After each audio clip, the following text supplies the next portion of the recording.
എഴുതിയ refraction through lens. ഓക്കെയോ?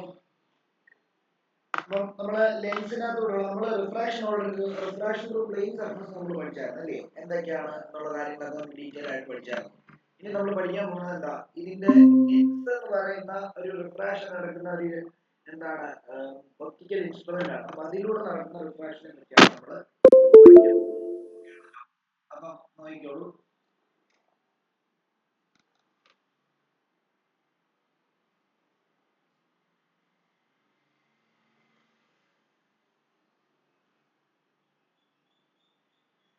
അതില് lens എന്ന ഹെഡിങ് എഴുതിയോ, ലെൻസ് എന്ന സബ് ഹെഡിങ് എഴുതിയോ.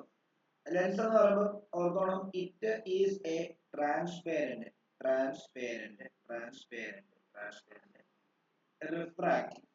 refracting medium bounded by two spherical surfaces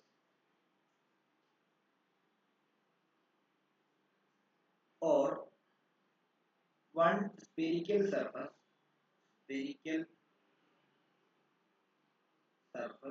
and one plane surface.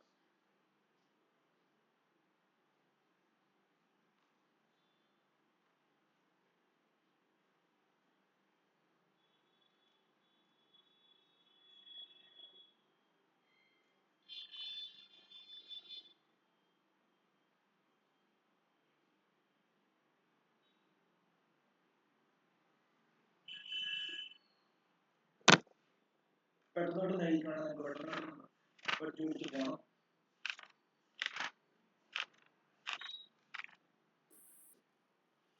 Sir ഒന്ന് മേലോട്ട് എടുക്കാൻ പറ്റുമോ? ഞാൻ ഇപ്പോഴാ കേറിയത്. ഇത്ര പഠിച്ചോളൂ. റിഫ്രാക്ഷൻ ത്രൂ ലെൻസ് ആണ് നമ്മൾ പഠിക്കുന്നത്. റിഫ്രാക്ഷൻ ത്രൂ ലെൻസിനകത്ത് നമുക്ക് ആദ്യം ലെൻസ് എന്താണെന്നുള്ള കാര്യമാണ് പഠിക്കാനുള്ളത്. ലെൻസ് എന്ന് പറയുന്നത് എന്താണ്? ലെൻസ് എന്ന് പറയുന്നത് ഒരു എന്താണ് ട്രാൻസ്പെറന്റ് റിഫ്രാക്റ്റിംഗ് മീഡിയം ആണ്. ബൗണ്ടഡ് ബൈ ടു സർഫസ്, രണ്ട് സർഫസ് ഉണ്ട്. അതിലൊന്നെങ്കിൽ രണ്ട് സർഫസും സ്ഫെറിക്കൽ ആവാം, അല്ലെങ്കിൽ ഒരു സർഫസ് സ്ഫെറിക്കൽ ഒരു സർഫസ് പ്ലെയിനും ആവാം. ഓക്കെ ആണല്ലോ. ടൈപ്സ് ഓഫ് ലെൻസ് പെട്ടെന്ന് എഴുതിക്കണേ. ടൈപ്സ് ഓഫ് ലെൻസ് അതിൽ ഒന്നെന്നുള്ളത് convex lens or converging lens എന്ന് പറയും. കൺവേർജിംഗ് ലെൻസ് എന്ന് പറയുന്നത്. അടുത്തത് കോൺകേവ് ലെൻസ് ഓർ അതിനെ നമ്മൾ ഡൈവേർജിംഗ് ലെൻസ് എന്ന് പറയും. ഡൈവേർജിംഗ് ലെൻസ് എന്ന് പറയും. Okay, converging, convex or converging, concave or diverging.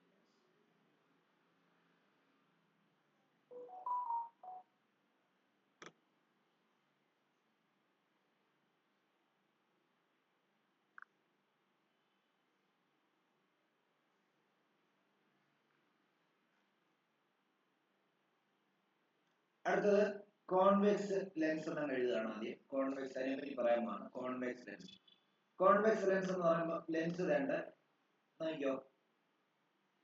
It is a lens in which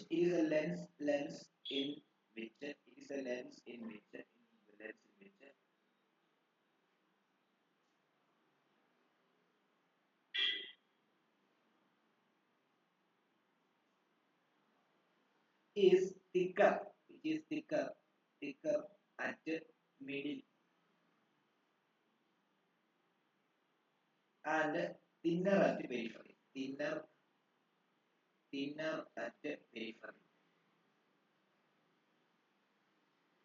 ഈ ഇന്ന് എഴുതുന്ന നോട്ടുകളെല്ലാം എനിക്ക് അയച്ചു തരണം കേട്ടല്ലോ. ഇപ്പൊ ഞങ്ങളെ ചെക്ക് ചെയ്യാം കേട്ടോ. നോട്ട് ഓൺലൈൻ ഇരിക്കുന്ന ഒരു നോട്ടുകളെല്ലാം എനിക്ക് വൈകിട്ട് ഇത് കഴിഞ്ഞിട്ട് അയച്ചു തരണം. പെരിഫറി. ഓക്കെ, അപ്പം അത് എന്താണെന്നറിയാം? ഒന്നാണ് നോക്കിയോ, ഇങ്ങനെയാണ് ആ കോൺവെക്സ് ലെൻസ് ഇരിക്കുന്നത്. ഞങ്ങൾ നോക്കി ഈ കോൺവെക്സ് ലെൻസിന്റെ മിഡിൽ പോർഷൻ ഉണ്ടോ? ഇത് തിക്കർ അല്ലേ? എന്നാൽ എഡ്ജസ് ഉണ്ടോ? പെരിഫറി എന്ന് പറയുമ്പോൾ എന്താ? പെരിഫറി എന്ന് പറയുമ്പോൾ എഡ്ജസ് ആണ്. എഡ്ജസ് ഉണ്ടോ? എഡ്ജസ് വളരെ എന്താണ്? ഇന്നാണ്. ഓക്കെ ആണല്ലോ. അതിങ്ങനെയാണ് നമ്മുടെ കോൺവെക്സ് ലെൻസ് ഇരിക്കുന്നത്. ഓക്കെ ആണല്ലോ? മനസ്സിലായല്ലോ?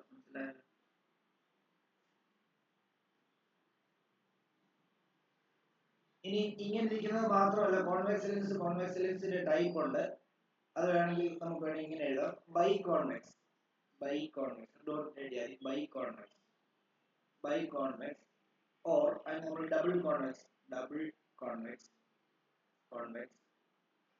ഓർ ഇക്വി കോൺവെക്സ് എന്നും പറയും. ഇക്വി കോൺവെക്സ് അതെങ്ങനെ ആയിരിക്കുന്നത്? ഡബിൾ കോൺവെക്സ് തന്നെ ഇങ്ങനെ ആയിരിക്കുന്നത്. നമ്മൾ ആദ്യം വരച്ചോട്ടെ, ഇതാണ് ഡബിൾ കോൺവെക്സ് അഥവാ ബൈ കോൺവെക്സ്, അല്ലെങ്കിൽ എന്താണ് ഇക്വി കോൺവെക്സ് ലെൻസ്. ഇത് എങ്ങനെ പറഞ്ഞാലും എന്ത് തന്നെയാ, നമ്മളിപ്പോൾ ആദ്യം വരച്ച ലെൻസ് ആണ്, ജനറൽ ലെൻസ്. അടുത്തത് പ്ലേനോ കോൺവെക്സ് എന്ന് പറയും. പ്ലേനോ കോൺവെക്സ് ലെൻസ് എങ്ങനെ ആയിരിക്കുന്നത്? പ്ലേനോ കോൺവെക്സ് എന്ന് പറയുമ്പോൾ ഒരു സൈഡിൽ ഇങ്ങനെ കോൺവെക്സ് ആയിട്ട് മറ്റേ സൈഡ് പ്ലെയിൻ. അതാണ് പ്ലേനോ കോൺവെക്സ്. അടുത്തത് കോൺകേവോ കോൺവെക്സ്.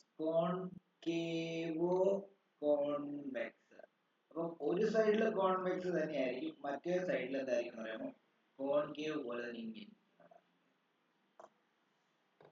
ഇതാണ് കോൺകേവോ കോൺവെക്സ്.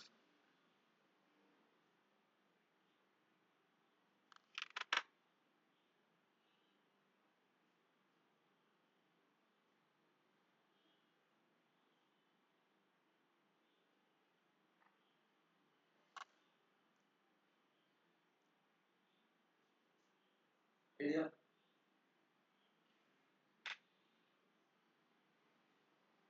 അഭിനവ് എഴുതിയോ? സന എഴുതിയോ?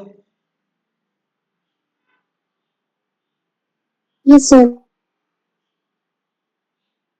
അഭിനവ് സാറേ ലെൻസിന്റെ എടുക്കാൻ പറ്റുമോ? ഇത് അല്ല, ഇതല്ല, ഇപ്പം ടോപ്പിലെ. ഇതോ? ആ,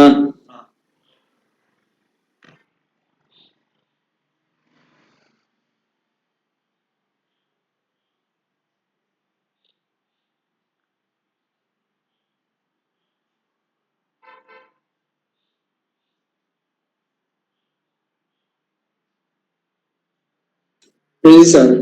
ഓക്കെ, ഇനി അടുത്ത് എഴുതിയോ concave lens.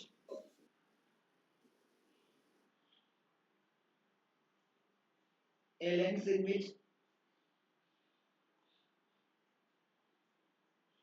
is thinner at the middle, thinner at the middle and thicker at the periphery, thicker at the periphery.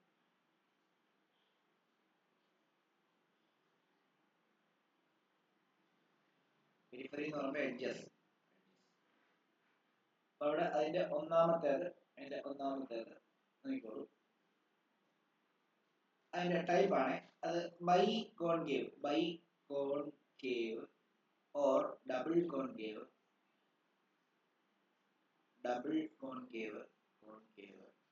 or equiconcave.